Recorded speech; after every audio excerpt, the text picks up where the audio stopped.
করে আমাদের লোটে মাছ খেতে ভীষণ ইচ্ছে করছিল, তাই দেরি না করে চলে গেলাম বাজারে লোটে মাছের সন্ধানে। এত মাছের মধ্যে আমরা ঠিক খুঁজে বার করেছি লোটে মাছ।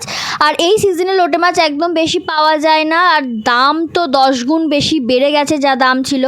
যাই হোক, মাছ নিয়ে এসে বাড়িতে শুরু হলো লঙ্কা কাণ্ড। এই প্রথম আমি লোটে মাছ রান্না করতে গিয়ে তেলে বেগুনে এক হয়ে গেছিলাম, মানে ওই আর কি ব্যাপার। যাই হোক, মাছটা ভাজা ভীষণ ডিফিকাল্ট, এরপরে দেখতে যাই হোক না কেন খেতে কিন্তু ভীষণ টেস্টি হয়েছিল, ভীষণ ভালো হয়েছিল। খাওয়া দাওয়া সেরে চলে গেলাম দোকানে। রাত্রিবেলাতে এসেই বসে পড়লাম খেলা দেখতে। ভীষণ টেনশন হচ্ছিল খেলা নিয়ে।